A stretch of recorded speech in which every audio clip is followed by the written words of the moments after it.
Sure, we're discussing kind of the motivations for colonization, right? By looking at the 13 English colonies, and the religious and political motivations for arriving there, right?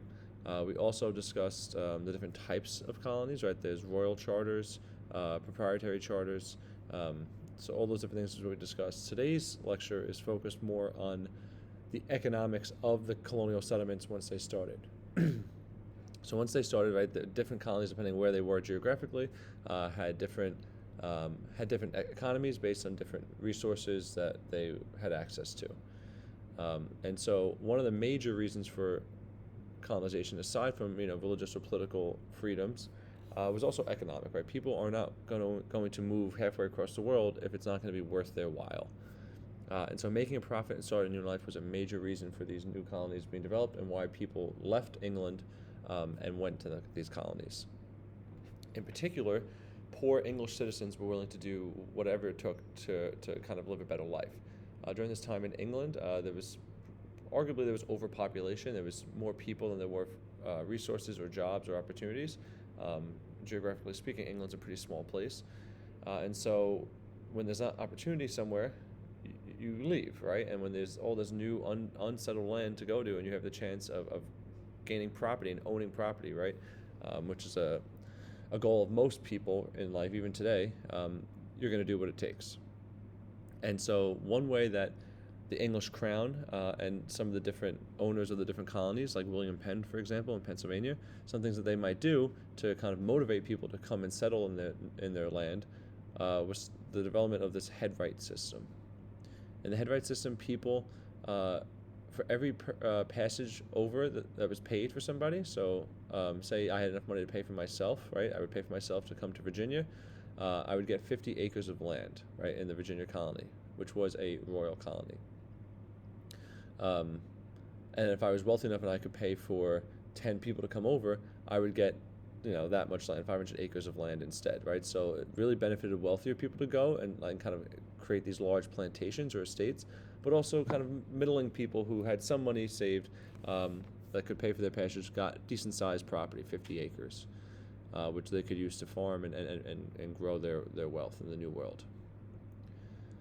Those who couldn't afford that, but still wanted to come over, and this head right system was kind of focused on in Virginia. The indentured servants were all throughout the 13 colonies eventually, particularly in the South, though, where there was large farms to work.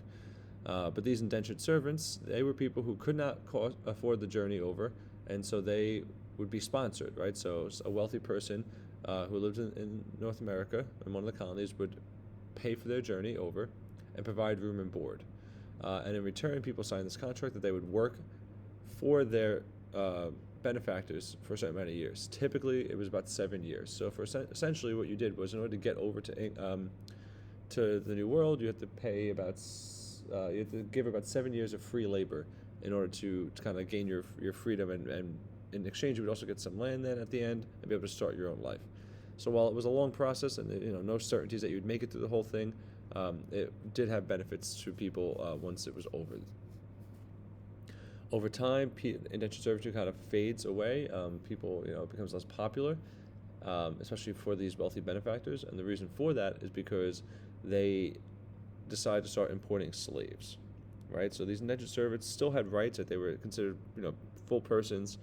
A lot of times they would run away. These indentured servants, they would skip out early, right? And so it wasn't really as cost effective for these wealthy landowners to pay for the passage if there's no risk risking the possibility that these servants wouldn't even show up to begin with.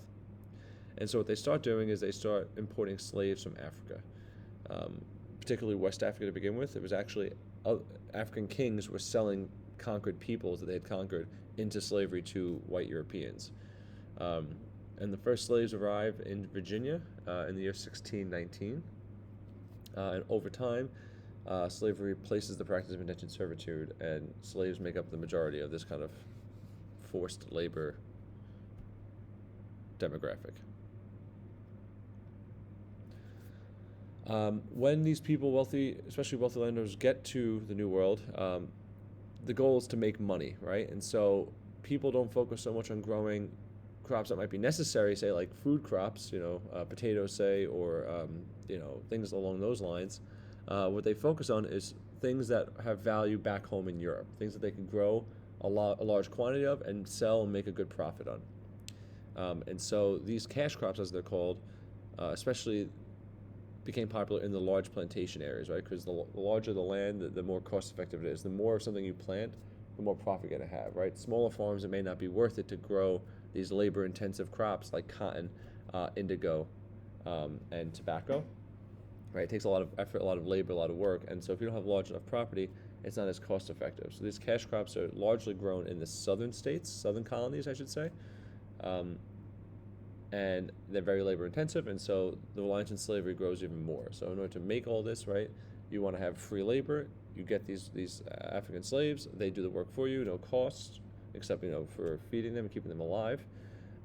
And you can sell all these crops at a high profit back in England or back in Europe.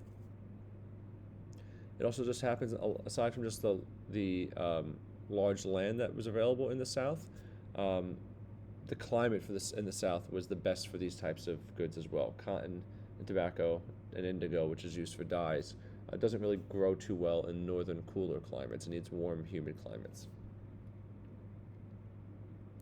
And so the trading network that develops once the colonies are established in the New World becomes known among historians as the triangular trade. And that's because there's 3 continents involved, and the routes essentially come to shape like a triangle.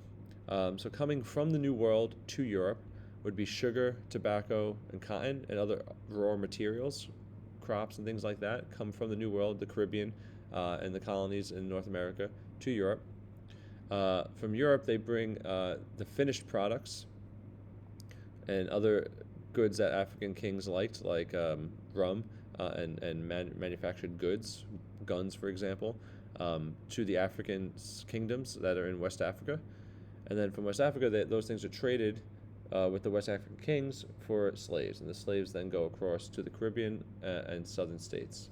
There are slaves all throughout the colonies, but because of the labor-intensive farming techniques that are needed in the South, they become more popular and more prevalent in the South.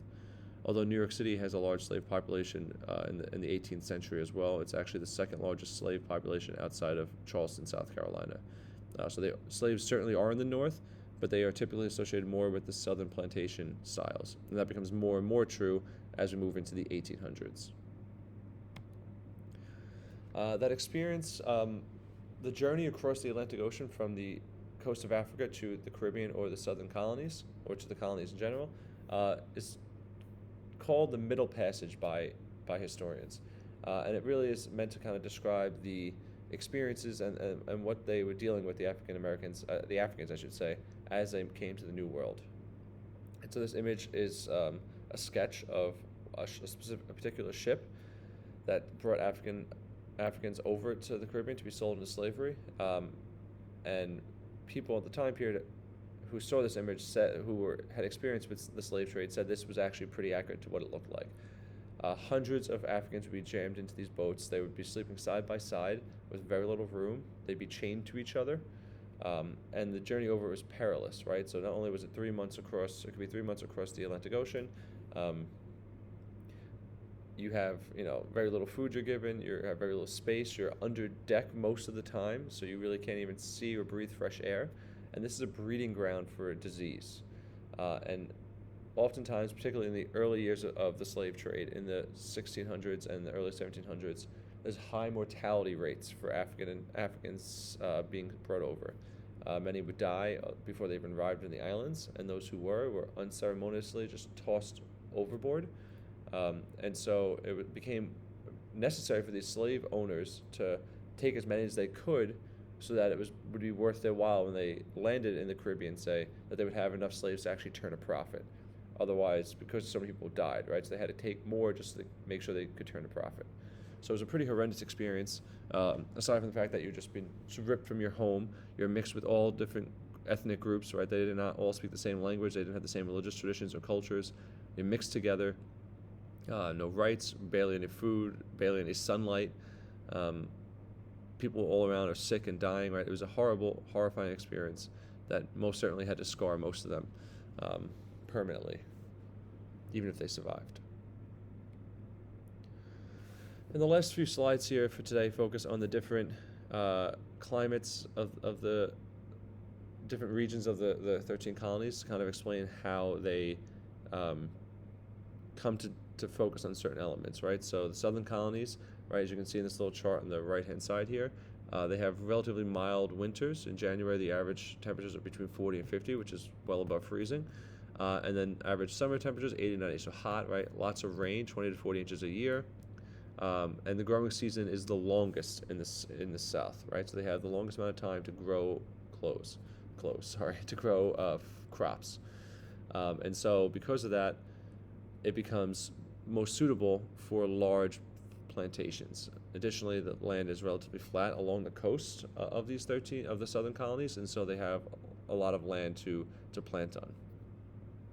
But that does also come with some bad things, right? Like the swampiness and the hot, humid weather of the southern colonies leads to disease like malaria, and many colonists die. Jamestown, for example, barely survived the first few years. Most people who first settled Jamestown died within the first year or two there. So it was really a struggle at first, but over time, as it becomes more established, it's a really good place to grow large cash crops and make money off farming. The New England colonies are different, right? They're much further north. These are like Massachusetts today or Connecticut, Rhode Island. In the winter, it's much colder. The average temperature is about 10 to 20 degrees colder than it would be in the southern colonies like Virginia. And even the summer, July temperatures are on average about 10 to 20 degrees cooler as well. But they do have the same amount of rainfall, roughly, and a shorter growing season as well. On top of that, it's much more hilly, and the soil is not as great as it would have been in the southern colonies. And so really, in New England, you have farms, absolutely, and there are many farms, but they're not large. They're not these plantations.